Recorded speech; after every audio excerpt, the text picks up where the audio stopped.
بسم اللہ الرحمن الرحیم۔ آرٹ ایک وسیع اصطلاح ہے جس میں انسانی سرگرمیوں اور مصنوعات کی ایک وسیع رینج شامل ہوتی ہے، جس میں تخلیقی یا تخیلاتی ہنر شامل ہوتا ہے، جس میں تکنیکی مہارت، خوبصورتی، جذباتی طاقت یا تصوراتی خیالات کا اظہار ہوتا ہے۔ آرٹ کی تشکیل کی کوئی عام طور پر متفقہ تعریف نہیں ہے اور اس کی تشریح پوری تاریخ اور تمام ثقافتوں میں بہت مختلف رہی ہے۔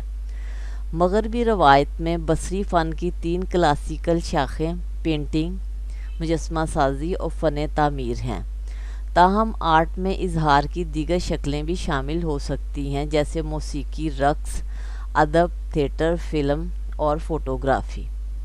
آرٹ کو مختلف مقاصد کے لیے تخلیق کیا جا سکتا ہے، بشمول ذاتی اظہار، مذہبی عقیدت، سماجی تبصرے اور جمالیاتی لطف۔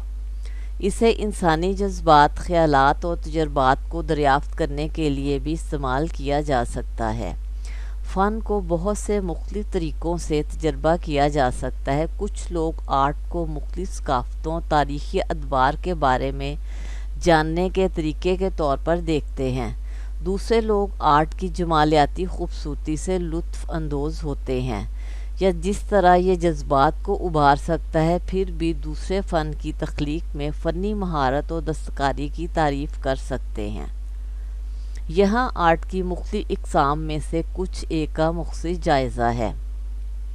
بصری فن، اس میں پینٹنگ، مجسمہ سازی، ڈرائنگ، پرنٹ میکنگ، فوٹوگرافی اور آرٹ کی دوسری شکلیں شامل ہیں جو بنیادی طور پر بصری لطف اندوزی کے لیے بنائی گئی ہیں۔ پرفارمنگ آرٹس، اس میں موسیقی، رقص، تھیٹر اور فن کی دوسری شکلیں شامل ہیں جو سامعین کے لیے براہ راست پیش کی جاتی ہیں۔ ادبی فنون، اس میں شاعری، افسانہ، نان فکشن اور تحریری فن کی دوسری شکلیں شامل ہیں۔ میڈیا آرٹس، اس میں فلم، ٹیلی ویژن، ویڈیو گیمز اور آرٹ کی دوسری شکلیں شامل ہیں جو الیکٹرانک میڈیا کا استعمال کرتے ہوئے تخلیق کی گئی ہیں۔ فن انسانی ثقافت اور معاشرے کا ایک اہم حصہ ہے۔ یہ ہمیں اپنے آپ کو اور اپنے آس پاس کی دنیا کو نئے اور مختلف طریقوں سے سمجھنے میں مدد دے سکتا ہے۔ یہ بڑی خوشی اور الہام کا ذریعہ بھی ہو سکتا ہے۔ یہاں مختلف ثقافتوں، تاریخی ادوار کے مشہور فن پاروں کی کچھ مثالیں ہیں۔ مونا لیزا از لیونارڈو ڈونچی، 16ویں صدی۔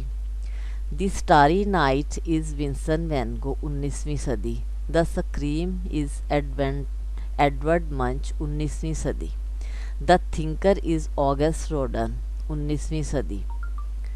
وینس ڈی میلو، قدیم یونان۔ چین کی عظیم دیوار، قدیم چین۔ اہرام آف گیزا، قدیم مصر۔ تاج محل، 17ویں صدی، ہندوستان۔ ہیملیٹ از ولیم شیکسپیئر، 17ویں صدی۔ سٹیزن گین از اورسن ویلز، 20ویں صدی۔ یہ آرٹ کے بہت سے عظیم کاموں کی صرف چند مثالیں ہیں جو پوری تاریخ میں تخلیق کیے گئے ہیں۔